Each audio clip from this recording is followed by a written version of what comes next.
Papa, avec Thibaut, on aimerait bien que tu fasses une émission sur les jeux masques. Excellente idée.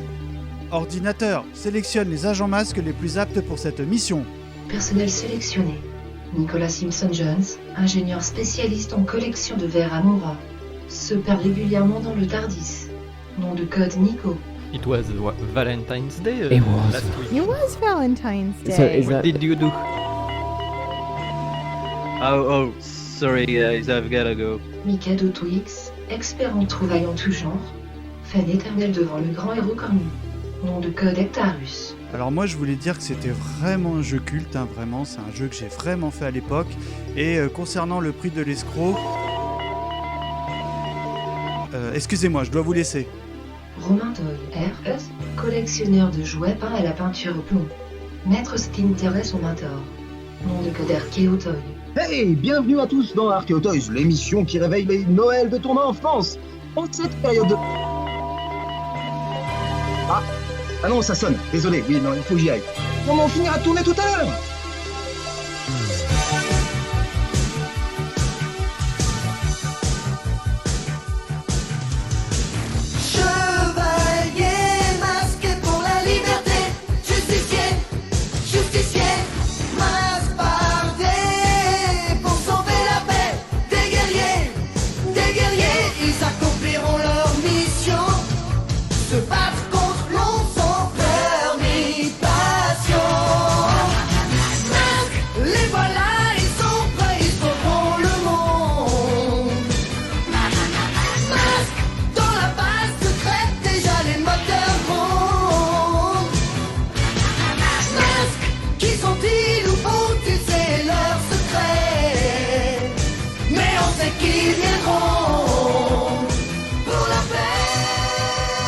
Bonjour à tous et bienvenue à 80s le podcast pour ce nouveau cadeau bonus. Ça faisait un petit moment qu'on n'avait pas fait. On s'est dit tiens, on va faire un petit numéro de Noël. Et pour m'accompagner sur ce numéro, j'ai le plaisir de recevoir Nico. Comment tu vas, Nico ? Eh ben ça va super bien.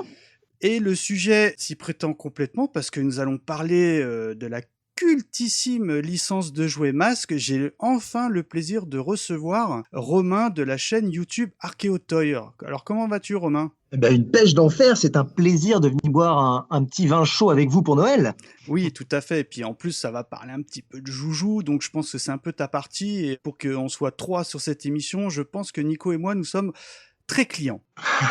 Alors pour vous dérouler un petit peu ce sommaire d'émission, donc évidemment on va avoir un petit entretien sur Romain, on veut tout savoir de toi, de cette passion, pourquoi une chaîne, etc. etc. Ensuite, bien évidemment, on parlera du dessin animé Masque, parce que c'est quand même étroitement lié à la gamme de jouets, ou l'inverse, c'est le jouet qui est étroitement lié au dessin animé, nous verrons. Bien évidemment, on enchaînera sur notre gros dossier qui est la collection de jouets masques. Et enfin, on clôturera ce cadeau bonus sur est-ce que les jouets étaient de qualité, est-ce que aujourd'hui c'est plaisant à posséder ou pas, etc. Alors, Romain, donc déjà, moi j'ai une grande question parce que pour être tout à fait honnête, on en a parlé un petit peu en préparant l'émission. Je suis pas du tout client de ce qui est vidéo YouTube. En revanche, je prends beaucoup de plaisir à regarder tes émissions, c'est sincère, c'est pour ça que je me suis permis de te contacter. Mais moi j'ai une grande question, parce que tu m'as l'air bien jeune quand même pour parler de jouets masques, qui ont au minimum 30 ans, donc la question que vraiment on se pose, quel est ton âge, Romain ? Eh bien, j'ai 31 ans, donc j'ai l'âge de masque en fait. D'accord, donc en fait, tu es en train de nous faire une émission sur des jouets que tu as connus quand tu avais 1 an. Alors, j'ai la chance d'avoir eu des cousins qui ont été remplis, qui ont été submergés de jouets dans leur enfance. Et du coup, j'ai pu récupérer, étant petit, une partie de leur collecte. Et même si je n'ai pas eu de masque sous le sapin, j'en ai bien eu dans mon coffre à jouets. Et puis, la série a été rediffusée extrêmement longtemps, je crois jusqu'en 95 ou 96.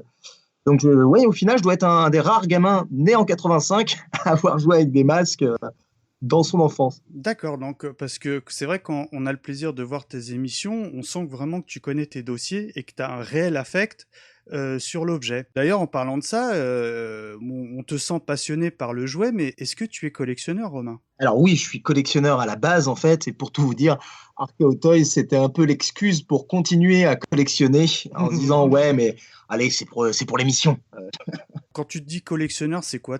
Tu te fais plaisir de racheter des jouets qu'on dira vintage, donc qui ont une trentaine d'années, plutôt des trucs récents. Enfin, t'as quelque chose en particulier qui te fait plutôt vibrer plus que d'autres jouets? Alors, j'ai commencé, je pense, comme une grande partie de ma génération, à collectionner les figurines Chevaliers du Zodiac au début des années 2000, avant qu'il y ait les Might Claws.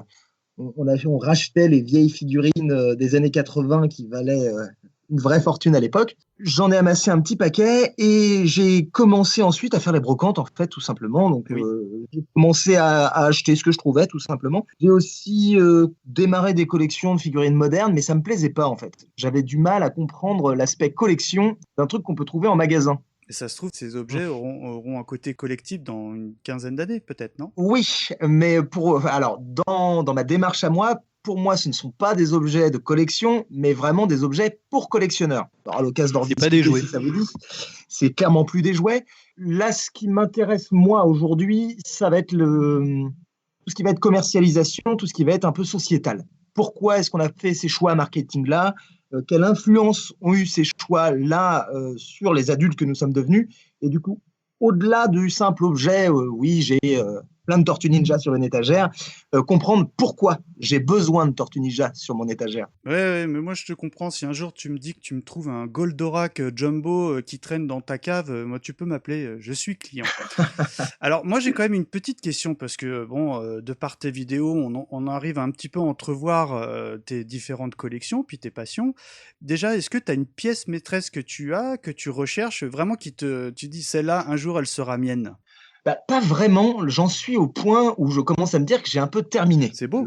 Disons que j'ai tout ce que je désirais. Je pense que je peux le révéler à vous, messieurs, sur ce podcast que j'aime tout particulièrement. J'ai eu le plaisir de choper la pièce ultime, mon Graal, le truc que je ne pensais jamais avoir. C'est un décor de magasin distribué uniquement en Belgique, donc pas vendu, mais prêté au magasin, pour la commercialisation des figurines Tortues Ninja. Donc c'est un truc qui fait 1,50 m. Je connaissais son existence, mais j'en avais jamais vu en photo. Et grâce à l'émission, il y a 4 mois maintenant, on m'a contacté pour savoir si ça m'intéressait. Je peux vous dire que si j'avais dû partir en Belgique le chercher moi-même, je l'aurais fait. Et en plus, ça a été une très belle affaire, ça a été une très belle rencontre. Donc j'ai déjà mon Graal. Et c'est peut-être pour ça aussi que je me permets de faire l'émission maintenant, parce qu'en fait, je n'ai plus l'œil du...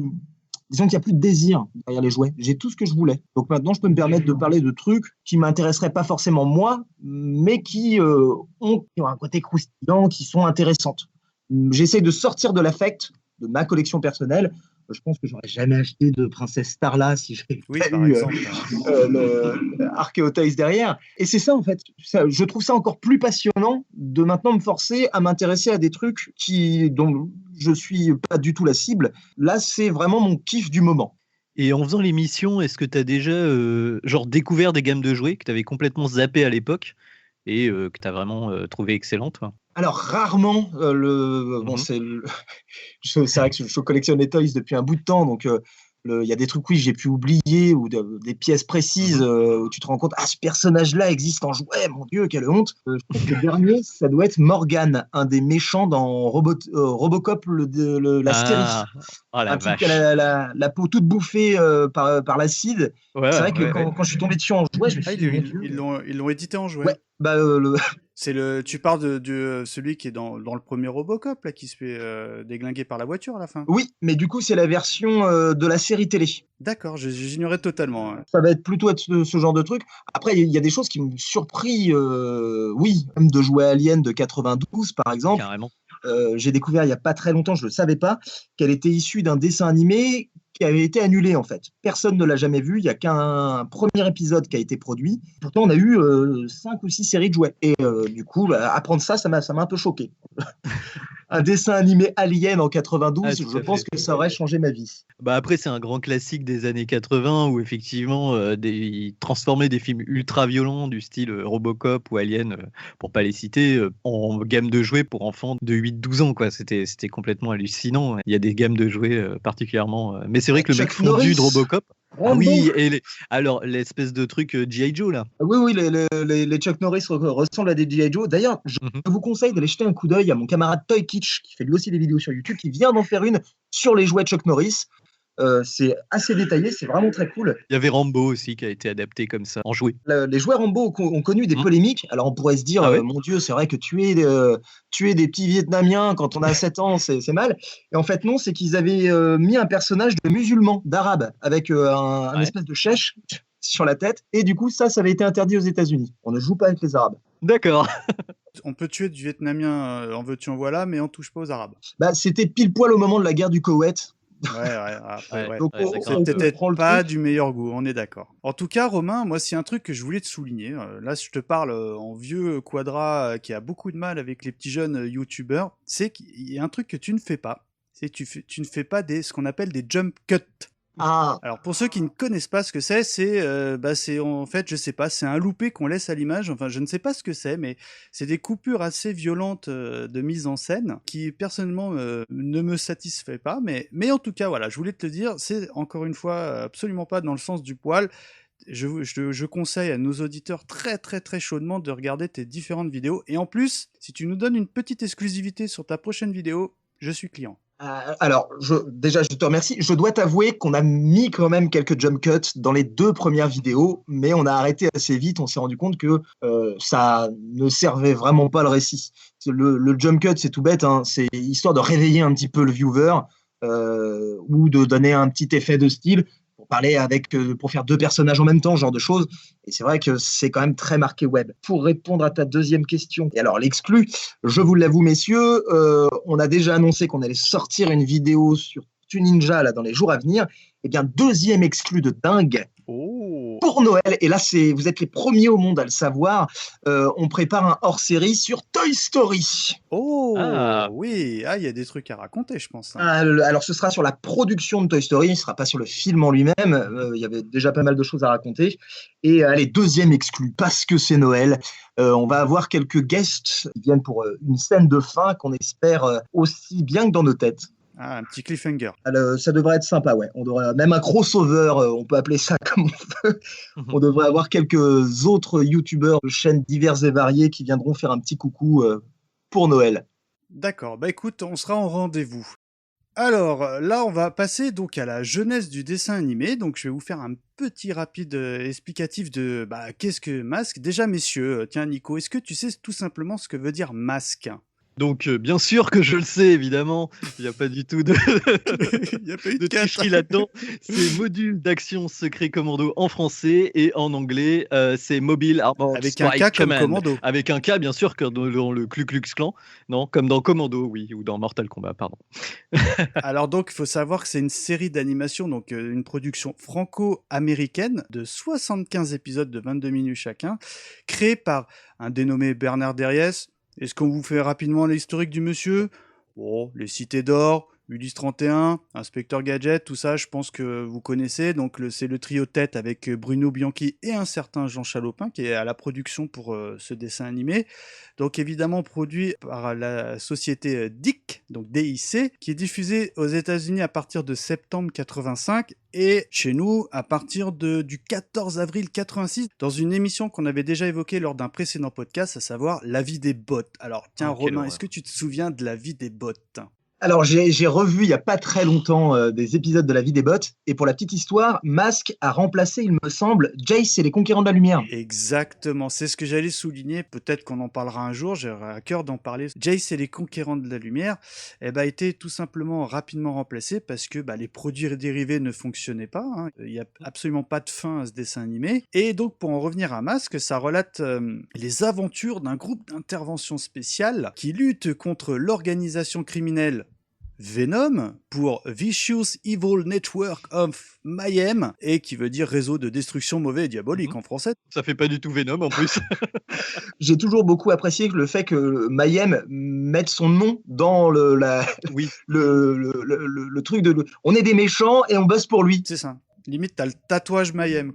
Donc, évidemment, les deux groupes s'affrontent grâce à des véhicules, dirons-nous, transformables, on en parlera, et possèdent des casques aux pouvoirs spéciaux, appelés tout simplement masques. Voilà. Alors, pour vous parler un petit peu du dessin animé, il faut savoir que quand même du côté de la Team Mask, il y a quelques personnages emblématiques, notamment le chef d'équipe, à savoir Matt Tracker. Donc c'est un milliardaire philanthrope, c'est le chef. Hein. Il pilote, rappelez-vous, le Falcon ou le Thunderhawk, là, une Chevrolet Camaro rouge qui se transforme en avion de combat. Donc je pense un des véhicules, en tout cas les plus charismatiques de ce dessin animé, sans peut-être être le plus joli, on en discutera. Et nous avons une Gloria Baker, une sportive de haut niveau, Ondon McLaren, c'est un professeur d'histoire spécialisé en armes et stratégies de combat. On a Bruce Sato, le japonais cliché, Alex Sector, l'expert en informatique. Alors pour être tout à fait honnête, je me souviens plus qui c'est. Je crois que c'est le chauve. Le chauve avec une... Alex, c'est le chauve avec une barbe. C'est celui qui est vétérinaire. Je crois qui est invité dans tous les trucs parce qu'il fait rien de sa exactement, journée. oui. Exactement.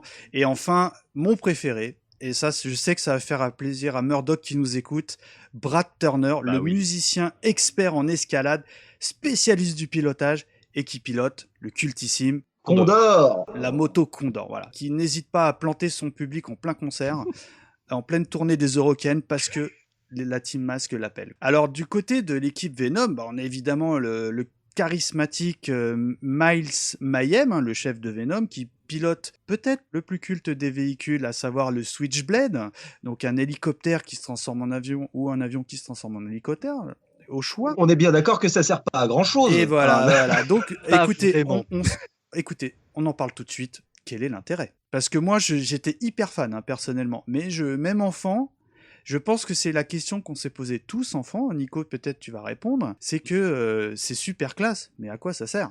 Moi, je dirais peut-être, c'est un peu comme une autre série culte avec des vaisseaux d'enfer. C'est comme dans Robotech. Oui. En fait, en Robotech, il y a trois formes. Hein, une forme de robot classique. Il y a une espèce de forme hybride entre les deux avec les papates qui dépassent là. Mm-hmm. Et il y a la forme de jet. Et du coup, la forme de jet, c'est pour se déplacer vite et voilà, se balader. Et peut-être l'hélicoptère, c'est plus pour être mobile, tu vois, se cacher derrière les montagnes, ce genre de choses. Ouais, non. Éventuellement. Non, mais t'arrives pas à défendre le truc. Et... Ouais, il est plus agressif quand même en version jet. L'hélicoptère, c'est l'hélicoptère, c'est Papy qui fait sa balade. Oui, c'est vrai. Parce qu'il faut bien avouer qu'il a une tronche à chier, une tronche pas terrible, quoi. Miles Mayhem, le chef des méchants, il est anti-charismatique au possible. Malheureusement, un peu toute l'équipe, hein, parce que, pour rapidement développer sur les autres, on a Cliff Dagger, donc c'est l'homme de main, un expert en démolition, pas du tout cliché. Vous savez, c'est le gars qui pilote Jack Hammer, c'est une Ford Bronco armée avec son masque Flashor. Bon. Qui est un lance-flamme. Voilà, qui est un lance-flamme. Alors ça, je m'en souvenais plus, mais saviez-vous que Mayhem avait un frère jumeau, à savoir Maximus Mayhem, qui pilote je crois qu'il apparaît à partir de la seconde saison, qui pilote le Buzzard avec son masque et Deep Freeze. Et enfin, j'ai gardé le meilleur pour la fin. J'espère que vous allez me rejoindre, les amis, parce que dans la team Mayhem, Venom, pardon, on a la fameuse Vanessa Warfield, qui est une Warfield. Moi mon cœur chavire. Hein. Entre Gloria et Vanessa, je suis au taquet. Moi, team Vanessa, à mort. Vous vous rappelez, c'était la brunette avec la petite mèche et toute couleur, enfin habillée en violet, qui est une spécialiste en infiltration et espionnage, et elle pilote le véhicule Manta, donc c'est une Nissan 300ZX transformable en avion. Et par contre, malheureusement, elle a le casque qui a le nom le plus ridicule de la saga, à savoir Pointor. Ouais, effectivement, c'est pas génial.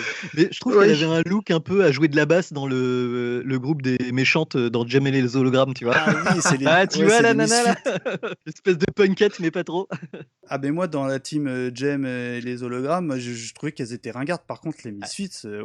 écoute, Nicolas, je te rejoins, mais totalement, quoi. Je trouve que Vanessa a la grande classe. Alors moi j'ai un petit coup de cœur aussi dans les méchants pour Slyrax, qui est celui qui conduit la moto avec le sidecar. Ah oui. S'il y en a un qui est vraiment années 80, c'est lui, quoi. Il a un petit bouc de méchant, il a des petites Ray-Ban de méchant, il a une petite coupe un peu brushing de méchant, et il a tu sais, à l'époque on avait des badges et des pins sur notre veste. Lui il a carrément des grenades, quoi. tellement il est méchant. Le pins ultime. Voilà. Alors, Romain, bon, évidemment, on va parler de jouets, mais on ne peut pas faire l'impasse sur le dessin animé. Est-ce que toi, tu aurais des choses peut-être à ajouter par rapport à la jeunesse du projet? Alors, à la base, il faut savoir que ce dessin animé n'est qu'une commande. C'est vraiment une publicité commandée par la marque de jouets Kenner. Pas du tout, pas du tout. C'est une idée reçue. Ce n'est pas une publicité de 20 minutes, on est bien d'accord. Alors, ce sont de jolies publicités de 24 minutes, pour être exact, mais c'est vraiment des publicités. Les 75 épisodes ont été commandés par Kenner pour vendre des jouets.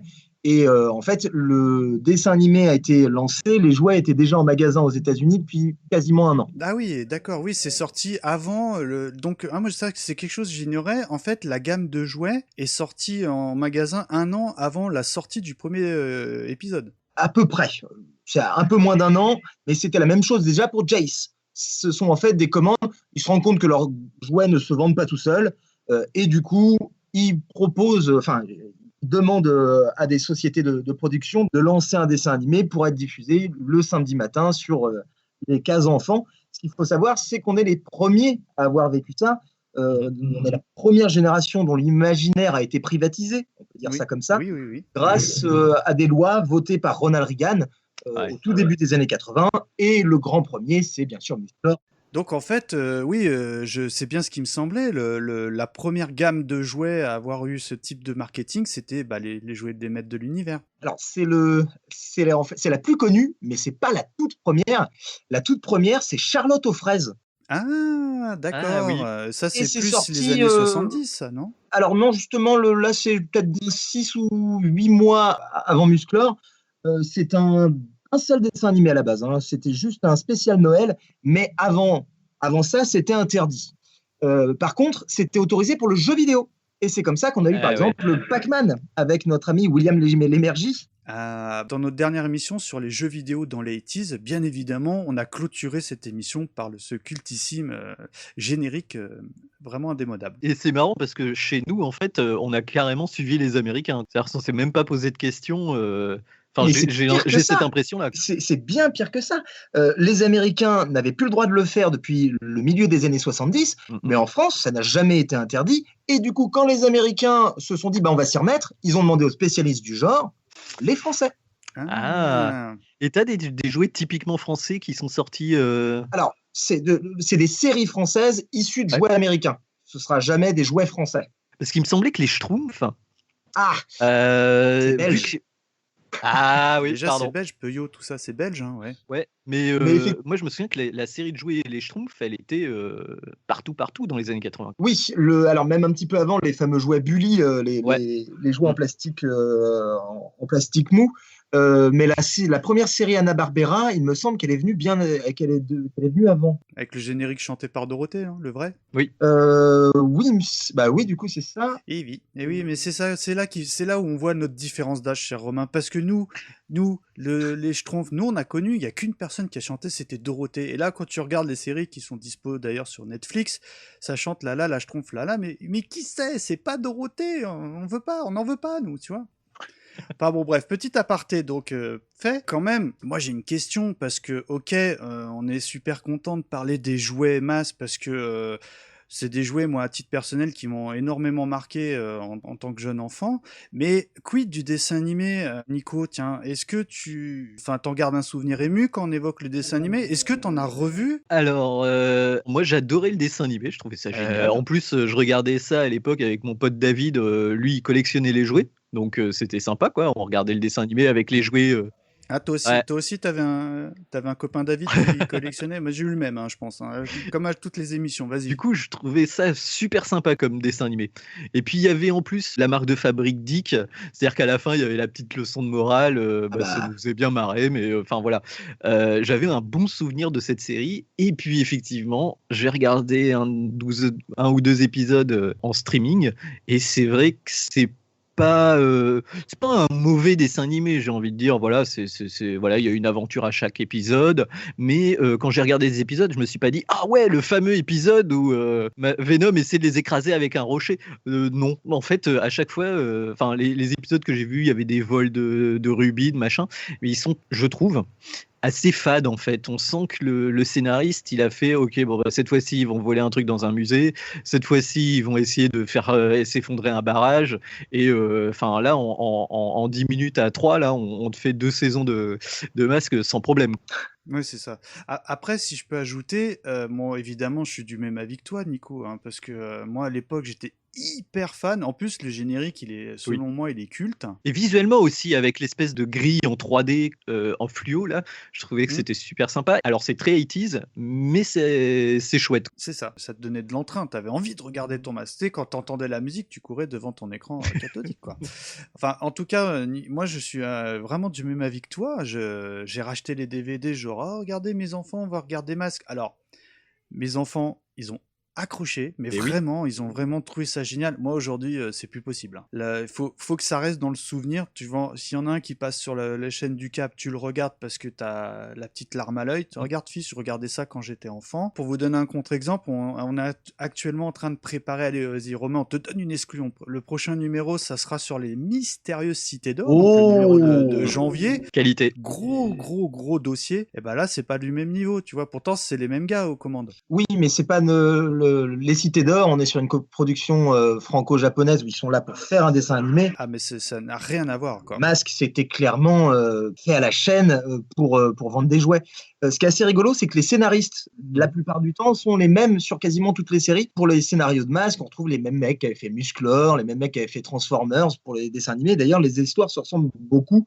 Ils n'hésitaient pas à reprendre leur script, en fait. J'ai l'impression, par contre, que par rapport à Transformers ou d'autres séries, ils sont moins amusés avec le produit. Parce que je sais que Transformers a eu une vraie histoire derrière. Il y a des comics anglais, par exemple, qui sont sortis jusqu'à la fin des années 90 et qui sont vraiment intéressants, quoi. Post-apo et tout, sympa. Mais là, Masque, on a l'impression qu'il rechigne un peu à la tâche. Moi, je pense que oui, il devait pas être beaucoup payé. Faut ouais, voir non, ça devait. Ou ils étaient désabusés, ou je sais pas. Faudrait trouver quelqu'un de l'époque qui a bossé dessus pour savoir ce qu'il en a pensé lui. Mais ouais. Ah, tu sens que c'est alimentaire. Mine de rien. C'est pas un kiff. Avec Masque, on arrive déjà à la fin de la DIC. Hein, la boîte, enfin, Chalopin va plus ou moins quitter la boîte en 86, il me semble. Donc c'est peut-être un champ du cygne. Peut-être devenu trop cynique ou je sais pas. Et du coup, toi, Romain, pareil, tu as un affect particulier parce que je te sais fan des jouets, mais quid du dessin animé? Quel est ton affect? Alors, moi, ce que je préfère dans Masque, c'est les messages à la fin, les fameux messages de prévention. Comme tout le monde. Et j'en ai fait une compile que je ressors de temps en temps. Et quand on les met tous bout à bout, bah t'as pas le droit de faire grand chose. Attention quand tu changes ton ampoule. Attention quand tu traverses. Regarde bien à gauche et à droite. Ne caresse pas les chiens que tu ne connais pas. Enfin, c'est vraiment la totale. Les enfants des années 80 seraient tous morts si on n'avait pas eu tous ces conseils, quoi. Ou alors ils seraient cloisonnés. Oui, mais après, là, on en rigole. Mais personnellement, parce que tu sais, je compare un petit peu à ce qui se fait aujourd'hui en production audiovisuelle et ce qui se faisait à l'époque. Évidemment, c'est en mode vieux con, tout ce que tu veux. Mais notamment dans les productions Dick, là je pense également à l'inspecteur Gadget, t'avais toujours une morale à la fin. Aujourd'hui, ça nous fait sourire, mais je trouvais que c'était intéressant parce que moi je me souviens quand Inspecteur Gadget, je l'ai dit, attention quand tu changes l'ampoule à bien éteindre l'électricité. C'est des messages qui peuvent sembler un peu désuets, ouais. Mais au moins il y avait une morale et c'est quelque chose que je trouve tu retrouves nettement moins dans les productions actuelles, tu vois. Après, ça n'engage que moi. Hein. Alors, ce qu'il faut savoir, c'est que ces morales-là, même si, bon, ça reste de la morale, elles ont une vocation commerciale. Elles sont là pour contrebalancer la violence, les explosions, les lasers. Par exemple, le début, ça a vraiment été avec Musclor, je pense, les premiers messages de prévention. Et c'était parce que Musclor sortait son épée. Et c'était la première fois qu'un héros de dessin animé avait le droit de dégainer son épée. D'accord. Et la morale, c'est incroyable aujourd'hui. À la fin, c'est attention si tu rencontres un homme habillé avec des en slip en cuir, qui a une coupe à la Mireille Mathieu. Ne touche pas à son fourreau. et en plus, c'était devenu complètement absurde parce que pour moi, dans les maîtres de l'univers, il y avait quand même une corrélation entre l'épisode que tu venais de voir et la morale à la fin. Et vraiment, dans Masque, ça n'a rien à voir, quoi. Enfin, ils n'en avaient plus rien à faire, quoi. Il fallait vraiment qu'ils mettent une morale à la fin. Ils mettaient n'importe quoi. Mais en tout cas, Romain, c'est quand même, si on peut clôturer, parce qu'évidemment, on va pas parler non plus des milliers des cents, parce que le dessin animé, il est ce qu'il est, mais toi, tu en regardes un avec plaisir, parce que déjà, tu as regardé enfant, donc tu parlais des multi-rediffusions, mais est-ce que tu adorais enfant, et est-ce que aujourd'hui, dans ta vie d'adulte, tu le conseillerais? Alors, je sais que j'adorais, je me souviens, j'ai un souvenir, c'est assez rigolo, hein, d'avoir été puni de ne pas regarder Masque. Oh. Et j'avais dit à ma mère, c'est pas grave, je vais le regarder dans ma tête. Au sens où mon imagination peut fonctionner. Tu vois, je n'ai pas besoin de toi pour imaginer une histoire de Masque. Bah, c'est ça qui est bien. Quelque part, c'est que c'est réussi. Oui, alors, c'est un grand mot. Il y a quelques mois, j'ai re-regardé des Masques avec les enfants d'un ami qui sont tout petits. Et ils foutaient le bordel. C'était incroyable. Je me suis dit, allez, tiens, on va leur mettre un vieux dessin animé. Eux ont été scotchés, mais direct. Ah oui, ce que je disais. Ouais. Autant moi, j'ai dû regarder, allez, soyons gentils, un gros quart d'heure. Et je gardais un œil dessus de temps en temps. Mais c'est vrai que, bon, une fois qu'on en a vu un, on les a quasiment tous vus. Ouais, donc, c'est un peu le problème. Et par contre, est-ce que tu n'étais pas devant ta tablette à te dire « Ah mince, il me manque celui-là, il faut que je le commande direct sur eBay ». C'était plutôt ça, ouais. Je me disais, merde, mon petit Bob a un bras en moins, il faut vraiment que j'en trouve un qui soit complet, bordel. Moi, ça me fait la même chose quand je regarde trop de musclores à la suite. J'ai le problème, faut que je regarde s'il n'y en a pas un petit Skeletor qui traîne ou quelque chose. Ah ouais, mince. Ah, j'ai pas le maître d'armes et tout. Enfin bon. En tout cas, faut savoir que la première saison avait plutôt bien cartonné, à tel point qu'il y a eu une commande d'une deuxième saison qui, alors en revanche, n'a vraiment pas marché parce que c'était axé sur tout ce qui était véhicule de route. Donc c'était là, on va dire, la saga Racing. Et à tel point qu'au bout de 10 épisodes, ils ont purement et simplement annulé le dessin animé, alors que le scénario, parce que chose qu'on n'a pas évoquée, mais l'équipe Masque connaît l'identité de l'équipe Venom, mais pas l'inverse. Alors que dans la deuxième saison, là, tout le monde connaît tout le monde, mais ils sont en guéguerre, et apparemment, je ne cache pas que j'ai pas eu le courage d'aller regarder, mais à travers une course automobile, voilà. Et ben, c'est un peu les fous du volant. L'épisode que j'ai vu, c'était un épisode de la saison 2, et je peux te dire que ça ne ressemble pas vraiment à grand-chose. C'est une course automobile. C'est de la pub sur la pub. Ah oui, c'est de plus en plus de la pub. Je ne suis pas sûr que c'est l'échec du dessin animé au bout des épisodes qui ait créé son annulation. Je pense que c'est plutôt l'échec de la gamme de jouets qu'ils avaient sorti l'année précédente qui a réduit du coup la production de la saison à seulement 10 épisodes. Je pense que ça a été une mauvaise surprise pour Dick, mine de rien, parce que la qualité de réalisation, même si c'était produit à la chaîne en Asie, est un tout petit peu plus sympa que la version première saison que tout le monde connaît. Les jouets de la seconde saison sont très sympathiques aussi. Après, on était très porté course. Je pense que le producteur Kenner, le producteur de jouets, voulait profiter de la hype autour du NASCAR et des courses d'automobiles à l'époque. Masque présente les bolides de la mort. Le lanceur de disque, c'est la force de Wildcat. Mais Mountain s'en laisse pas compter. Il s'échappe. Wildcat appelle Goliath à la rescousse. Prêt pour le combat aérien. Lance-missile, paré, feu. Masque, tous les coups sont permis. Alors là, évidemment, on va attaquer sur le gros dossier, à savoir la partie jouet. Alors Romain, je pense qu'on est complètement dans ta partie, parce que je sais que tu aimes parler des origines des gammes de jouets. Donc, est-ce que tu peux nous parler de l'origine et de la conception de la gamme de jouets Masque par Kenner ? Alors, il faut savoir que les fabricants de jouets n'ont aucune originalité. La plupart du temps, un fabricant de jouets, il se contente de suivre la mode qu'a lancé son concurrent l'année précédente. Ça s'est vérifié avec Star Wars, par exemple, où tout le monde a voulu sortir des héros de l'espace juste derrière. C'est vérifié avec Musclor, on voulait partir sur des figurines un petit peu plus grandes et si possible de barbares. Et au début des années 80, on a eu deux monuments du jouet qui sont sortis, en la personne de Transformers et G.I. Joe. Et Masque, au final, c'est le parfait mélange des deux.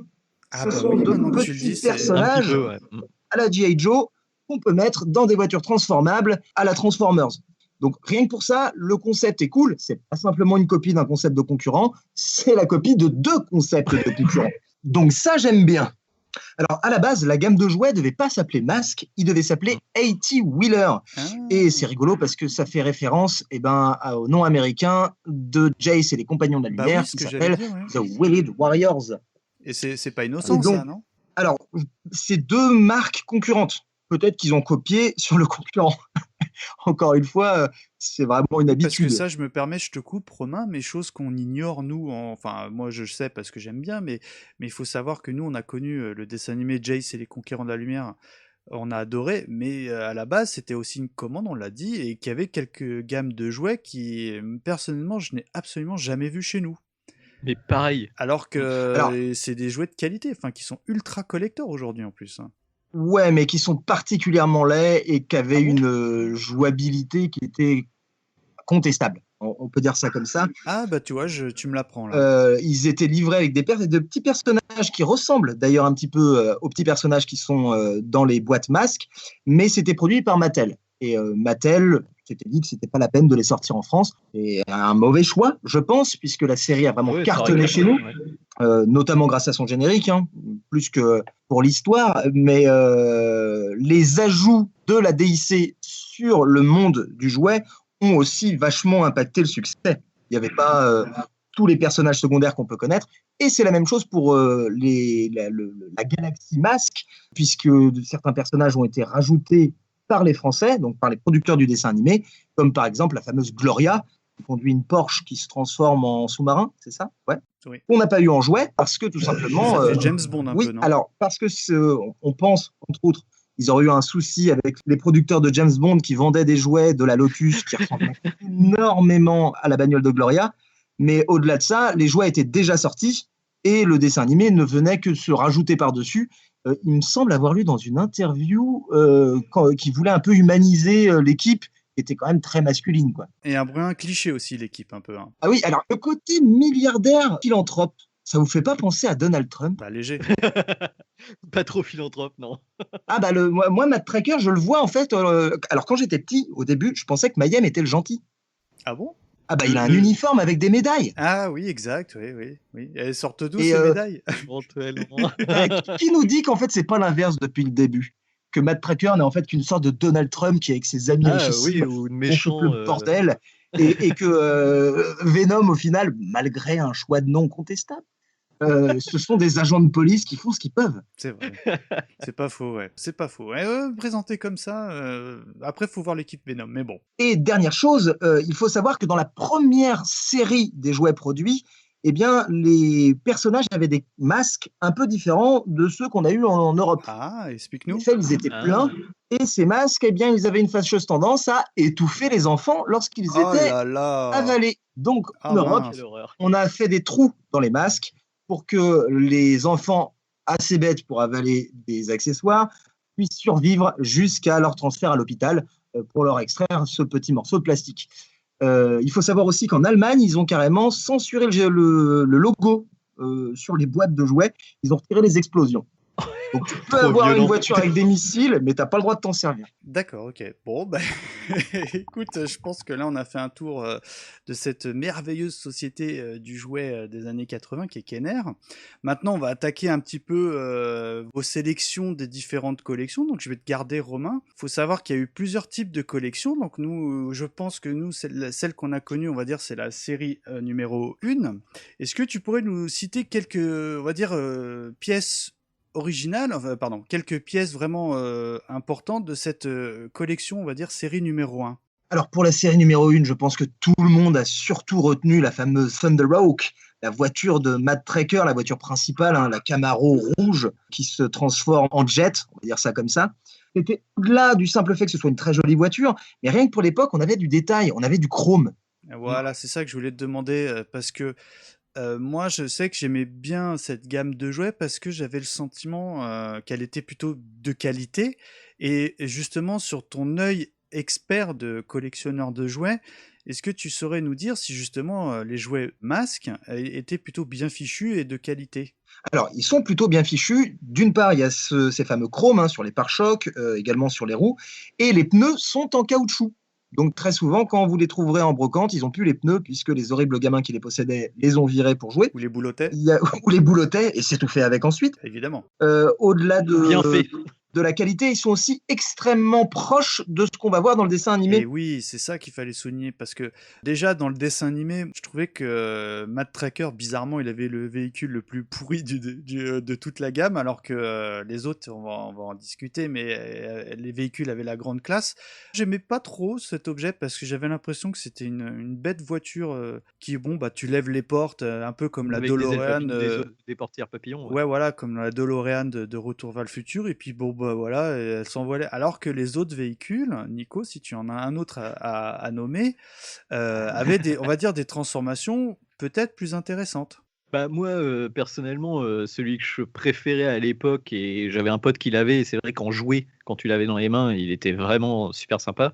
Bah du coup, c'est l'hélicoptère du méchant, le Switchblade Ah dont oui. j'ai parlé tout à l'heure, et bah, qui a un design très années 80 aussi. Hein, Oui, je veux oui, dire, oui, oui. on peut pas faire plus 80s que ça. Bah en fait, malgré le fait que soit un hélicoptère qui se transforme en avion, il y avait pas mal de autant la Thunderhawk, on appuyait sur un bouton et se transformait quasiment instantanément.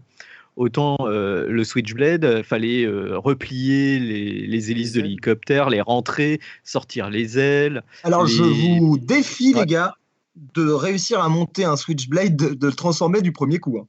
Ah, et pourquoi? Parce Il que... faut ouais, carrément un c'était si diplôme complexe. d'ingénieur. Ah mince, pourquoi il est... Bah, dans ma tête de gamin, c'était en 2 mouvements, mais je sais que j'arrivais à faire des Transformers complexes, donc forcément, voilà quoi. Mais pour en avoir eu un dans les mains il n'y a pas très longtemps, je me sentais un peu bête. Hein, Ah ouais, tu sais. Pourquoi? Ce qui fait que ça coince un petit peu au niveau de la transformation, c'est... Alors, c'est pas tant que ça coince, c'est que les boutons sont discrets. Donc, il Mhm. faut déjà trouver le bon endroit où appuyer. Mhm. Et puis, bah, mine de rien, c'est du plastique assez léger. Enfin, tu vois, j'évite de De le mettre plier les trop. gros Ouais. doigts partout et d'arracher les ailes. Mais c'est bien foutu, vraiment. Hein. Mais du coup, il faut connaître le jouet pour vraiment pouvoir en profiter. Il y a un côté surprise aussi. Que tu Oui, pouvais tout à venir fait, voir ouais. ta grand-mère avec un hélicoptère et paf, transforme en avion. T'as vu mémé, c'est un truc de dingue. Et moi, dans mes souvenirs d'enfant, j'avais le sentiment d'un énorme objet, peut-être même le plus gros des véhicules, et surtout qui était on va dire, tu sais, d'un plastique bien brillant et vraiment, enfin, je dis peut-être une ânerie, mais j'avais l'impression de mes yeux d'enfant que c'était un objet qui était vraiment volumineux. Alors, est-ce que c'est toujours le cas, Romain? Alors, il n'est pas très très grand le Switchblade, mais il reste d'une taille sympathique. Ouais, c'est pas un tout petit truc. Après, les gars, je crois que vos mains ont quadruplé de taille. Hein. Oui, il y a un peu de ça. Mais tu es d'accord peut-être pour dire que c'était dans la gamme de la série numéro 1, enfin, c'était un petit peu le haut de gamme, un petit peu dans la gamme de Alors jouets. oui, ça faisait partie du haut de gamme, clairement, avec Rhino, par exemple, Bah, le Rhino, camion ouais. rouge. Ah là là, évidemment. Il me semble que c'était quasiment 500 francs. Et celui-là, le Rhino, fait partie de la gamme 1. Oui, le Oui, Rhino tout est à dans la fait, gamme je m'en souvenais 1, plus. c'est l'autre camion, le camion bleu, le Bulldoze, qui est sorti dans la série. Ah, exact. Et Ah, dans la série Racing, je crois. moi, c'est marrant parce que, évidemment, moi, j'avais le même copain que Nicolas. J'ai l'impression qu'on a eu la même vie. C'est extraordinaire. Qu'il y avait toute la gamme. Je me souviens quand on allait chez... parce que ses parents, malheureusement, étaient séparés. Mais quand des fois, le week-end, on allait chez son père, il y avait toute sa chambre. Il y avait que des jouets masques. Professeur O, si tu nous écoutes, je pense que tu vas te reconnaîtras. Et il possédait ça. Et je me souviens, on jouait au Rhino. Je le trouvais pas super joli, bizarrement, à l'époque. Peut-être que je me trompe aujourd'hui parce que évidemment j'en ai jamais revu. Parce que je trouvais Bah, que c'est un peu Optimus Prime, hein. On peut le dire. Ouais, mais moi qui ai toujours resté client de tout ce qui est transformation, hein, moi je le dis toujours, que tout ce qui est robot, transformers, tout ça, méca, je suis super client. Et par rapport à d'autres objets de la gamme, j'avais le sentiment que les transformations étaient plutôt minimes par rapport au volume de l'objet. Oui, non, pour Rhino était sans doute le jouet le moins transformable. Je crois qu'on pouvait bouger les pots d'échappement et puis t'avais un truc avec le pare-choc pare-choc aussi, aussi. non? Ouais. Et puis il pouvait se détacher, hein, et, le derrière ça faisait un tracteur, hein, ou je sais Oui, pas t'avais comment, enfin, l'espèce de. Oui, enfin, le derrière, ça se transforme en deuxième véhicule. Si les auditeurs ont envie d'y jeter un coup d'œil, qui tape Rhino masque sur Google, je pense qu'ils se marreront hein, quand ils verront la transformation. C'est pas vraiment un truc impressionnant. Non. Alors que c'est quand même l'emblème du dessin animé. Enfin, sur le logo, tu parlais des missiles et tout, c'est ce camion qui est sur le logo. Alors, Moi, honnêtement, le jouet, je pense que beaucoup d'auditeurs vont se reconnaître dans ce que je vais décrire, qui me faisait triper, et d'ailleurs j'ai la chance d'en avoir retrouvé en brocante, j'étais comme un fou, bah, c'est bien le Condor, la moto verte, on en parlait du rocker tout à l'heure, qui se transformait en un hélicoptère. Donc là, tu trouvais le truc ultra classe, parce que, souvenez-vous, c'était, enfin peut-être pas toi Romain, parce que tu es un petit jeune, mais nous, à l'époque, on était hyper hypés par la 5, et la série qui nous faisait triper, Nico, je te laisse rebondir. Tonnerre mécanique, bien sûr. Tonnerre mécanique. Et là, t'avais ton tonnerre mécanique qui, en Vert plus, fluo. se transforme. Vert fluo, le vert fluo années 80, évidemment. À fond, ouais. Et qui avait la grande classe. Et j'ai un peu creusé du coup le dossier autour de moi. Pourquoi cette moto ? Pourquoi celle-là nous a marqué ? Alors qu'objectivement, je crois même que c'est déjà parce que, c'était un des objets les moins chers de la gamme, parce qu'il est tout petit. Et surtout, cette moto est appelée quasiment à chaque mission. Et du coup, au niveau marketing, c'était probablement le truc qui s'écoulait le plus, parce que à chaque mission, tu avais l'ordinateur de bord, l'ordinateur central, qui faisait appel au service de la bécane. C'était assez malin, hein, parce que la gamme de jouets avait comme tu disais tout à l'heure, il y a le Rhino qui coûtait 500 francs, mais tu pouvais avoir la moto pour, je dis un prix, je pense que tu pas taper loin, mais 40, 50 francs. Oh non, c'était plus cher quand même. T'as une idée des prix romains d'époque ou pas ? Je peux les trouver là tout de suite si vous en avez besoin. Et pas en euros actuels, on va dire. Hein, non, c'est en la même musique. Hein. En euros actuels, effectivement, c'est sans doute une des gammes qui coûte les plus chères en ce moment. En boîte. Mais je peux te confirmer. Hein, j'ai regardé un petit peu en préparant l'émission, genre séquence nostalgie, puis j'ai fait si j'en trouve en brocante, je serais ravi. Hein. Mais oui, il me semble que le Condor, c'était une 40aine d'euros. C'est vraiment du produit d'appel. Il me semble que le Condor, c'était une 40aine de francs. On est vraiment sur le produit d'appel, comme tu le disais. Hein.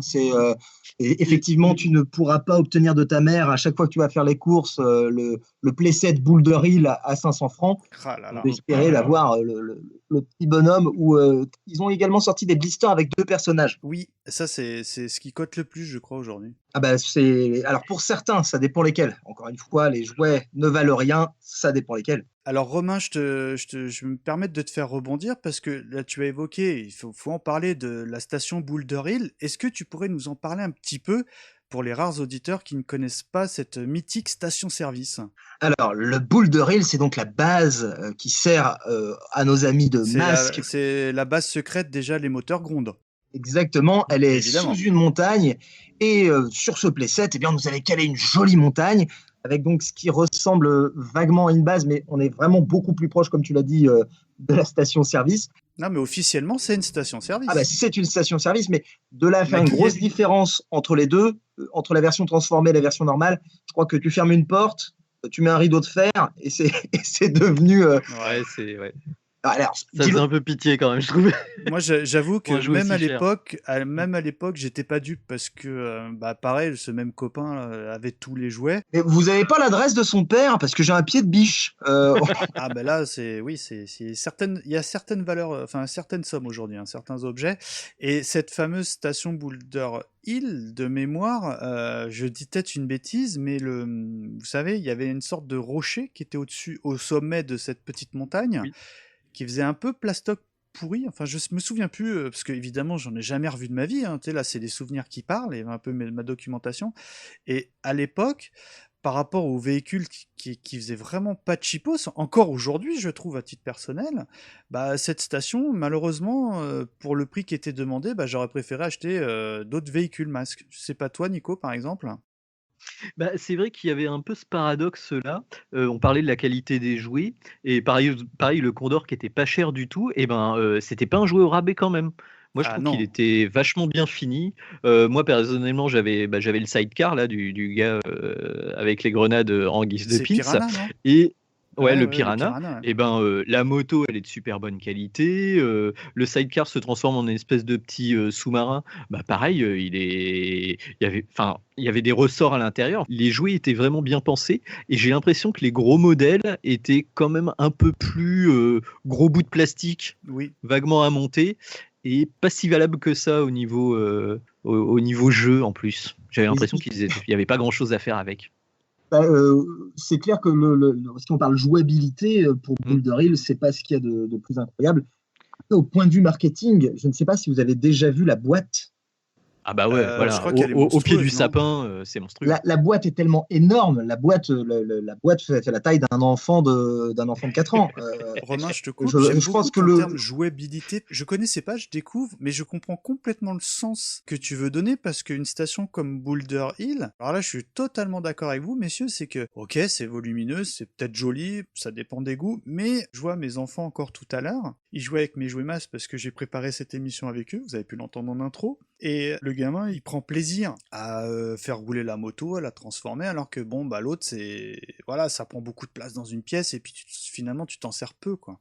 Mais c'est ce qui fait sa rareté encore aujourd'hui, hein, c'est que c'était tellement volumineux et tellement top qu'ils n'ont pas vendu énormément à l'époque non plus, donc on en trouve beaucoup moins sur le marché secondaire. D'ailleurs, je me permets, je reste sur le dossier enfant. Moi, il y a un truc que je trouve formidable dans la gamme de jouets masques. Bon, peut-être c'est pas le cas de Switchblade, tu l'as évoqué, mais ce que j'aimais beaucoup, et encore aujourd'hui, parce que je le vois au travers des yeux de mes enfants, c'est la simplicité des transformations et le plaisir de chaque transformation. C'est-à-dire, on va rester sur l'exemple de la moto. Quand elle est en moto, ça s'y prête complètement, ça roule bien, encore mieux quand c'est des véhicules. Et après, quand il passe en mode hélicoptère, la transformation est assez simplissime. Pour le coup, je crois que c'est la roue arrière qui se lève et qui fait illusion d'hélice arrière, de rotor arrière. Et puis je crois que tu lèves des essieux ou je sais pas quoi, puis ça fait l'hélice. Il n'y a pas une complexité folle au niveau des transformations. Mais pour un gamin, je le vois avec mes enfants, le plaisir de jouer, donc je te rejoins sur le terme, est vraiment présent. Et mes enfants se régalent, ils se racontent des histoires et tout. Et ça prouve que c'est des jouets de qualité parce que plus de 30 ans après, ils font pas du tout de cheapos. Et c'est ça que je trouve qui est remarquable, peut-être pas sur toute la gamme, et encore, hein, j'ai envie de dire presque oui, c'est ça que je trouve vraiment remarquable dans la gamme de jouets masques.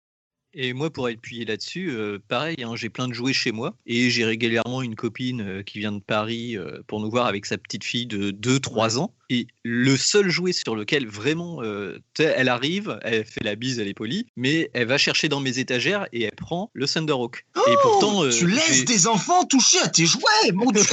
Oui, c'est honteux, je sais. Et pourtant, j'ai une peluche de Kermit la grenouille, j'ai des musclors, j'ai des Lego, plein de trucs qui devraient, a priori, plus plaire à une petite fille de 3 ans. Et non, elle, le jouet chez moi sur lequel elle a flashé, c'est celui-là, quoi. Il y a des éclairs dessus, donc peut-être c'est ça qui l'attire, mais c'est vrai que c'est... Et j'en ai pas d'autres. C'est parce que l'objet, encore une fois, est simple et intuitif à transformer. Et ça suffit pour faire le plaisir, pour l'imaginaire. Excuse-moi, hein, je pars peut-être un peu loin, hein, parce qu'on parle d'objet marketing. Non. Mais un marketing bien pensé, pour l'imaginaire, ça fonctionne à plein tube. Alors, évidemment, on pourrait parler des heures et des heures de la gamme. Hein. J'ai tout de suite le Jackhammer en tête. Vous vous rappelez, le véhicule 4x4 que je trouvais pas génial, hein, qui avait une sorte de tourelle qui se levait à l'arrière. C'était plutôt un véhicule à 2 bonhommes. Qu'est-ce qu'on avait encore ? On avait le Firecracker. Le Hurricane est très sympa. Ah oui, c'est le véhicule bleu. Oui, c'est celui qui ressemble à une voiture de mafieux mexicain. C'est ça, voilà.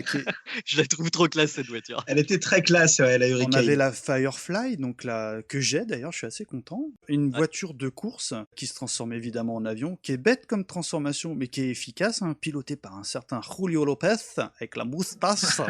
C'est celle que j'avais eue à mon D'ailleurs, anniversaire. petite anecdote, parce que celle-ci, je l'ai trouvée en brocante. Je l'ai payée vraiment quelque chose comme, 1 € ou même moins, parce que les 2 roues de devant, qui on dirait des roues de vélo d'ailleurs, entre parenthèses, étaient cassées. Alors j'ai fait, vous inquiétez pas les gars, avec papa, on va bidouiller l'affaire. Et ce que j'ai fait, c'est que j'ai pris des roues de Lego, tu sais, mais qui sont déjà montées sur un petit carré de 4, Nico.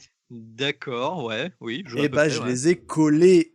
Ah là là, on veut la photo. Honnêtement, quand tu le sais pas, ça pue la classe, quoi. Honnêtement, on était super fiers avec mes enfants parce que tu sais, c'est une pièce qui a un léger angle droit et qui se prêtait complètement au collage, quoi. Bref, aparté terminé. Bon là, je vais vous demander quand même, messieurs, votre modèle préféré, peut-être que vous avez eu plus tard, peut-être que vous recherchez toujours, mais qui, selon vous, est dans le très très haut du panier dans la gamme de jouets masques. Romain.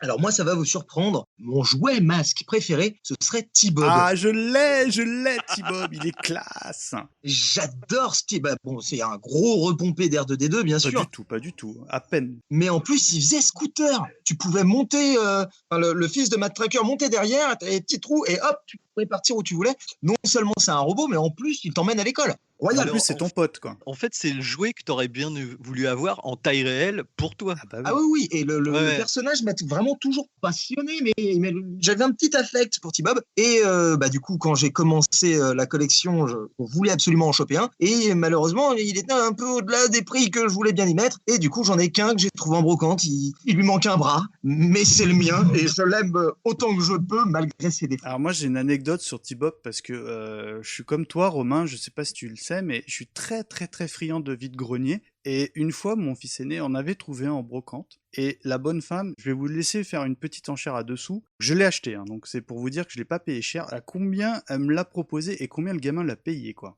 Oh, allez, soyons fous, la dame t'a dit j'ai vu sur internet, ça vaut au moins 20 €. Non, là tu t'égares complètement parce que la dame voulait le donner au gamin. Enfin, c'est pas qu'elle voulait le donner, mais elle voulait qu'il lui donne quelque chose. Et elle lui a demandé quand même, écoutez bien, 1 centime d'euro. J'ai trouvé que c'était un peu abusé parce que bon, c'était genre histoire qu'elle reparte avec quelque chose, la dame, mais le gamin a acheté son petit Bob 1 centime. Ah, c'est très cool. Donc on était relativement contents. Nicolas, du coup, pareil, même question. Est-ce que t'as un objet, pareil, de tes désirs, parce que je te sais, comme moi, super client de la gamme masque. Alors, il y en a plein en fait. C'est vrai que quand tu commences à regarder les catalogues, Oh là là. tu te souviens, mais il y en a plein. Moi, le Jackhammer, le Hurricane dont on parlait tout à l'heure, je les trouve vraiment sympas. J'aime bien les voitures de course des années 80 aussi. Le Gator, je vous ai pas entendu m'en parler. Le Gator, les Jeeps, je suis moins fan. Mais pareil. Hein. Alors pour nos auditeurs qui ne se souviennent pas, le Gator, c'était le véhicule de Dusty Hayes, je crois, qui était donc une Jeep orange et qui avait la faculté de s'ouvrir et pour libérer une sorte de petit bateau, quoi. Enfin, De petits hors Un canoë-kayak. Ouais, avec, vous vous rappelez, une sorte de tonneau derrière là qui larguait je sais pas quoi Oui. d'ailleurs, mais. Et d'ailleurs, il était super bien ce jouet parce que en gros c'était une coque qui s'ouvrait et quand tu ouvrais la coque, le petit bateau partait assez loin. Exact. Sauf que, comme tous les enfants, ils jouaient dans l'eau avec le bateau. Dans la baignoire, tu jouais avec ton oui. bateau et du coup ça faisait rouiller le ressort qui était à l'intérieur et du coup tu l'utilisais une fois, 2 fois et puis au bout d'un moment il sortait à peine de la coque, c'était un peu décevant. D'accord. Et du coup, donc ton objet culte ou de l'objet de tes désirs entre guillemets. Alors moi, voilà, plein de voitures de course et tout, celle de Vanessa aussi, Ah je la là trouve là. géniale. Mais celle que j'aimerais bien retrouver au final, c'est le Piranha, donc dont j'ai déjà parlé 3 ou 4 fois. C'est, le sidecar avec, Slyrax. C'en était un de ceux que j'avais eu à l'époque et c'est vrai que je le trouve super classe, quoi. En gros, pour faire une image mentale pour les auditeurs qui voient pas ce que c'est une petite moto, un peu plus petite que celle De Condor. du Condor, mais par contre, tu as un gros sidecar sur le côté. Bon, la transformation, elle est pas géniale, quoi, c'est 2 canons qui sortent et des petites ailes. Non, moi je suis pas fan. Hein, je te Mais le par contre, le vaisseau, en fait, alors c'est censé être un bateau sous-marin, mais tu peux t'imaginer que c'est un vaisseau spatial sans problème, quoi. Après, c'est aussi la nostalgie oui, qui parle, hein, évidemment. j'avoue. Oui, parce que. Et puis, il y a le petit cockpit qui se referme et tout. Enfin, pour un jouet qui coûtait pas très cher à l'époque, la finition, elle est quand même assez hallucinante en plus.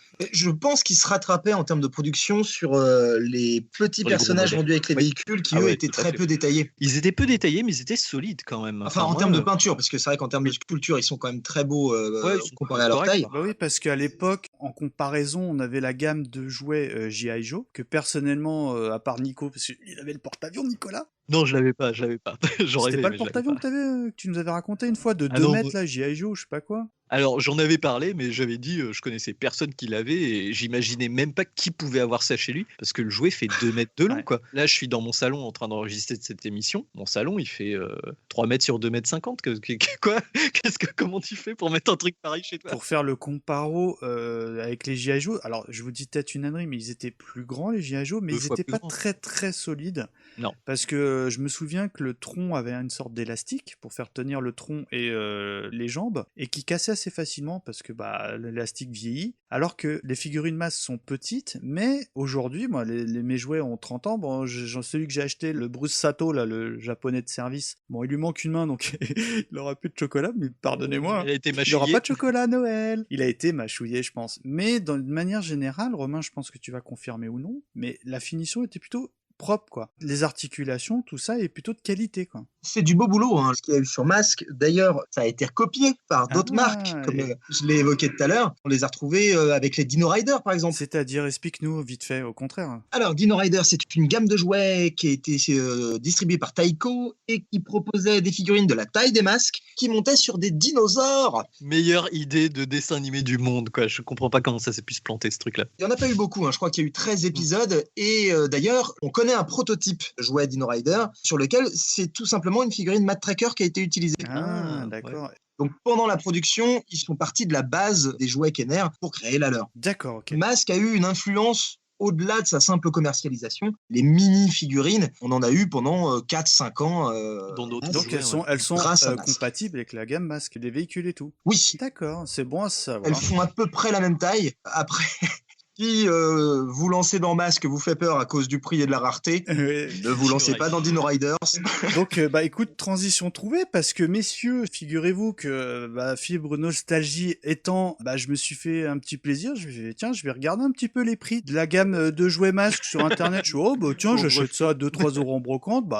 Combien ça coûte. Alors, Romain, je pense que tu dois connaître les prix. Alors, un Condor, donc la moto qu'on a longuement évoquée en boîte, parce que tu as plusieurs types d'achats. Tu as ce qu'on appelle en loose, c'est-à-dire où tu as juste le véhicule, et quand tu as la boîte, et tu as ce qu'on appelle l'état mint, ou neuf, ou sous blister. Alors, mint, c'est au-delà du neuf, ça veut dire qu'en gros, c'est comme si elle avait été sortie du carton de production. Et voilà, donc j'en ai trouvé. On va en faire 2-3, je vais pas vous faire non plus un truc trop long. Mais la moto en boîte, Romain, à ton avis, donc on parlait d'un truc à 40 francs à l'époque, tu regardes l'inflation, ça ferait aller une dizaine d'euros. Donc combien tu penses que notre petite moto coûte aujourd'hui en magasin, en boîte? Alors moi je triche parce que oui effectivement je connais les côtes, mais un Condor en boîte française neuf, jamais ouvert. Non, il est pas neuf. Il est la boîte, mais d'occasion. Allez, juste avec la boîte, un peu moins d'une centaine d'euros pour un prix à peu près un prix sympa. Le prix sympa trouvé chez Tonton Mika, c'est 70 euros. Voilà. Mais je vous ai trouvé vraiment des trucs vraiment extraordinaires parce que je me suis dit quand même, il y a des véhicules emblématiques. Donc là, Nico, je vais me rapprocher de toi. Un Rhino en état neuf de chez neuf, comme l'a évoqué Romain. Donc le Rhino, c'est le camion machin qu'on n'aime pas trop, mais qui avait quand même une certaine aura auprès des enfants que nous étions. Je te laisse nous donner un petit prix. En boîte neuf d'occasion ou occasion de neuf, je ne sais pas. Ça doit coûter... vu ce que disait notre camarade tout à l'heure, j'ai envie de te dire un truc comme 250 euros. Allez. Eh bien, tu es complètement dans le faux, parce qu'il faudra t'en débourser la modique somme de 469 euros. Oh. Attention, t'as les cartons à ce prix-là. C'est gentil. Qui personnellement me fait halluciner. Et pour en avoir un petit peu parlé avec, d'ailleurs, je remercie encore une fois Adramelec qui m'a filé tout un tas de documents pour préparer cette émission. Faut savoir que la gamme de jouets Mask, c'est peut-être pas les jouets les plus chers. Donc moi, personnellement, ça me fait halluciner parce que des fois, t'as des prix qui peuvent aller jusqu'à des 2-3 000 euros, quoi. Je me permets de réagir parce que c'est vrai que les prix des jouets vintage, on en parle beaucoup. C'est souvent d'ailleurs le seul intérêt qu'ont les gens pour ce genre d'objets. Ce ne sont pas des objets vendus. Ce sont des objets en vente, tu vois ce que je veux dire? Et oui, c'est des vitrines. Nous, c'est absolument pareil, parce que quand tu vois, moi qui est très très très friand de jeux rétro gaming, c'est, on va dire, la même approche des prix. Et oui, c'est des objets pour vitrine pour que, tu vois, on en parle, ça nous fait rebondir. Donc bon, l'un dans l'autre, on en parle toujours. Oui. Après, est-ce que ça vaut ce prix-là? Personnellement, je ne le pense pas. Si tu fais des brocantes, comme moi, je pense que des fois, tu es tombé sur des bonnes affaires. Moi, ça m'est déjà arrivé de tomber sur des collectionneurs qui divorçaient et dont la femme avait décidé de tout vendre ce matin-là à un prix modique. Ah, bien. Sur ces coups-là, tu peux trouver du neuf pour un prix bien inférieur à ça. Un vieux copain à toi qui te fait « Ah, t'aimes les jouets? Attends, je vais te remonter ce que j'ai au grenier. » Si tu veux, là, du coup, ce sera gratuit. Alors, le vrai prix d'un objet de collection, c'est pas ces prix-là, c'est pas non plus gratuit, c'est tout simplement le prix qu'on veut bien y mettre. Et ça, c'est une chose importante à rappeler. Si vous avez du vieux Mask dans votre grenier, les auditeurs, ne pensez pas que ça vaut le prix qu'on vient d'évoquer. Ça vaut plus en vrai. Pour clôturer, on va dire, ce petit Argus, Nicolas, je vais te donner un dernier prix. Donc, on va se focaliser sur le véhicule connu, donc la Camaro de Matt Tracker, en état nommé neuf. Donc, tu as vu un petit peu les prix. Donc, je te donne un indice chez vous. À combien tu penses que ce véhicule est coté? Alors, je te donne un indice. En loose, donc juste le véhicule, il tourne autour de 59 euros. Eh ben, je suis bien content parce que moi, je l'ai trouvé dans une trocante à 8 €. Eh ben très bien. Donc voilà. Et du coup, combien je mettrais? Bah 8 €. Eh ben, Non, bah alors je vais te dire 50 €. Beh, en même temps, il me semble que ça devait être un des jouets les plus vendus, donc peut-être qu'il est pas si rare que ça. Donc je vais te dire, ouais, mais avec tes 450 € forcément, je vais dire 150, allez. eh ben tu es encore plus dans le faux parce qu'il faudra te débourser Non. la modique somme de 475 €. Mais pourquoi? Et j'ai envie de te dire parce que, parce que, Non, moi je suis d'accord avec Romain, c'est n'importe quoi. En fait, ça dépasse peut-être parfois notre entendement, c'est clair, Mmh. mais il y a des fois aussi des causes pour des prix que nous ne comprenons pas forcément. Il suffit que ce soit une variante avec un logo qui change, et ça, des profanes ne Tout le à fait. verront pas. Tu vois, un tout petit détail qui bouge, effectivement, ça peut faire exploser les prix. Pour du mint, donc vraiment de la sortie de carton, dans plus ce qu'on appelle un AFA, c'est-à-dire un boîtier en plexiglas scellé dans lequel Thunder Hawk ne bougera jamais. Je crois que le dernier prix que j'ai vu sur eBay, c'était 960 €. très bien. Ah. D'accord, je reste sans voix. Mais après, j'aime bien ça, mais bon, j'en reste sans voix. Si après, bah, papa, je peux jouer avec? Non. Mais oui, voilà, ce ne sont pas des jouets, si tu veux. Là, ce sont des objets qui vont être scellés dans une boîte en plexiglas, que tu vas garder dans le noir pour pas les abîmer parce que ça coûte trop cher. Ce type de collection, personnellement, je comprends, hein, mais ça m'intéresse pas. On l'a déjà évoqué, mais moi, ma grande fierté en tant que papa, c'est que mes enfants jouent aux jouets que j'avais quand j'étais enfant. Je peux entendre que y a un côté collection qu'il faut absolument pas toucher parce que c'était d'époque, machin, collection. La seule chose que moi je leur impose, c'est que ok, vous jouez avec mes jouets, ça me fait super plaisir. En revanche, vous les remettez tels qu'ils étaient, au même endroit, même état, quand vous avez fini de jouer. Alors que je suis un petit peu moins regardant sur d'autres choses. J'ai une autre vision de la chose. Je déconseille aux gens, la plupart du temps, de prêter leurs jouets aux enfants. Pas parce qu'ils les abîment ou parce que c'est des objets de collection, mais que très souvent, les jouets vieillissent mal et du coup, on a des produits chimiques pas très cool qui ont tendance à remonter et également des peintures au plomb pour les masques. Par exemple, sur la figurine de Mayhem, si vous en avez une, vous verrez que ces médailles ne sont pas dorées. Et pourtant, dans les années 80, elles étaient dorées. Pourquoi? Il faut pas le lécher, quoi, le casque. Hein. Voilà, c'est de la peinture au plomb. Et tout simplement, le plomb est devenu vert. Ah, mon Dieu. Donc voilà, des enfants qui n'avalent pas ou ne lèchent pas les jouets, ça pose pas de problème. Mais il faut pas oublier que ce sont des jouets des années 80 qui ont vieilli et qui du coup se dégradent et peuvent parfois être dangereux. Ça peut être, je sais pas moi, un ressort qui lâche et qui a un bord saillant. Ça, c'est pas hyper dangereux. Mais sur certains trucs, on peut avoir des allergies, on peut avoir des... D'accord, c'est connu ce phénomène alors. Ah bah, tous les jouets se dégradent. Qui n'a jamais trouvé un vieux jouet en brocante un peu collant? Oui, exact. C'est hein. pas forcément Il y a que certains plastiques dégueulasses. le petit Timothée avait mis de la confiture dessus il y a 10 ans. C'est que ça se voit surtout pour les jouets en latex d'ailleurs, qui ont tendance à partir en lambeaux. Il y a des jouets des années 70 par exemple, qu'on ne trouve plus en bon état, qu'on ne peut plus trouver en bon état, même si on trouve une boîte jamais ouverte, tout simplement parce que le jouet s'est peu à peu dégradé. D'accord. C'est du C'est plastique. des jouets biodégradables. Voilà, bon. c'est dégradable. Faut pas oublier non plus que le pétrole, ça coûte cher. Très souvent, on a essayé de trouver des formules un peu différentes et on se retrouve avec des jouets qui verdissent très souvent. C'est surtout le cas sur les jouets James Bond des années 70. Il y a sans doute un peu de plomb dans la peinture.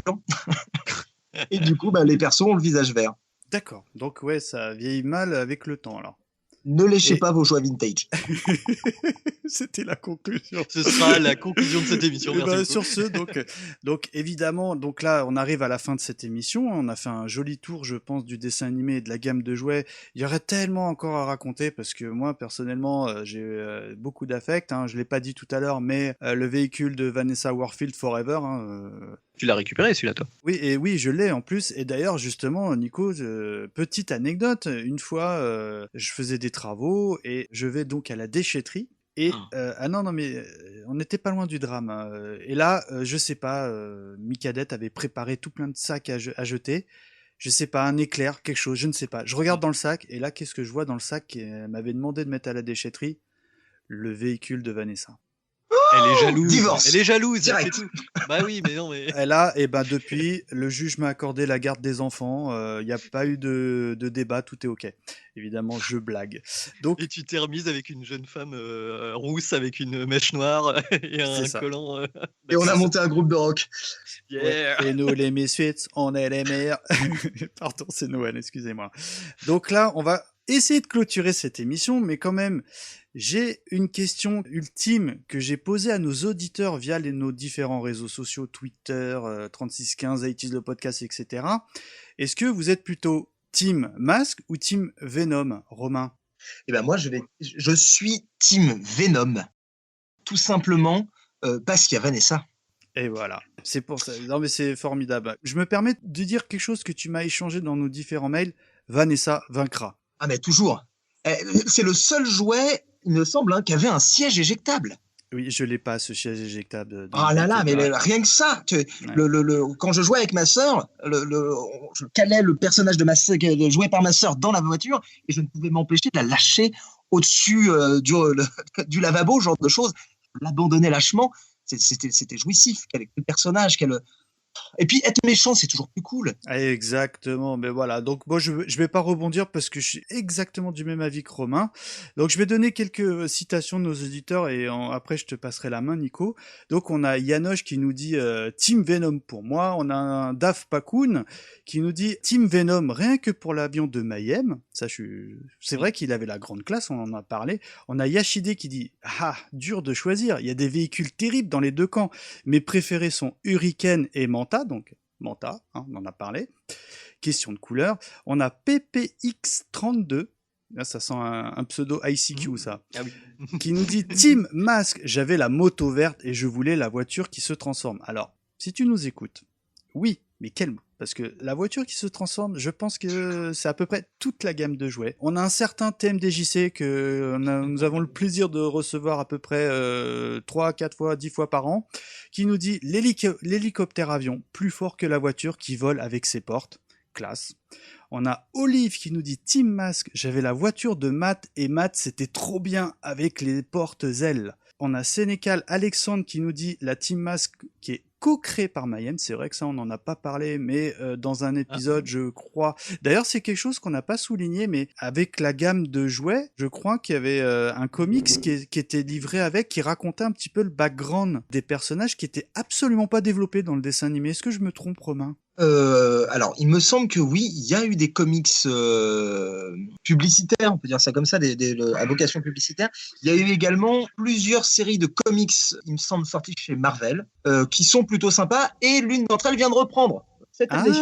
Donc, si vous voulez relire du Masque, vous pouvez. Vous pourrez même en commander assez facilement. C'est pas exceptionnel, mais c'est plutôt sympa, c'est un joli retour. C'est beau. On a donc Dominique qui nous dit l'hélico a quand même la classe, donc l'hélico revient très régulièrement. On a Tommy Albarello qui nous dit je n'ai jamais eu de jouet Masque, mais si d'un côté j'adorais la moto qui se transforme en hélico, donc ça revient vraiment régulièrement, côté Masque, l'hélicoptère qui devenait un avion était trop classe. Et il dit pour une fois je vais retourner ma veste, je vais dire Team Venom. Donc on a Vincent Martini qui nous dit Masque qui est revenu en comics aujourd'hui, donc c'est ce que tu citais, Romain. Et enfin, j'ai gardé le meilleur pour la fin, on a un Happy Emile qui nous dit T-Bob Forever. Et là, je dis, je valide. La team T-Bob, il est tout seul. La team T-Bob. Il est tout seul, tout le monde lui tire dessus aussi. C'est vrai, on lui jetait des cailloux à T-Bob. J'ai des cailloux. Donc cette émission un petit peu de Noël touche à sa fin, donc j'espère que dans votre belle année de 1986 sous l'arbre de Noël vous avez eu des jouets Masques.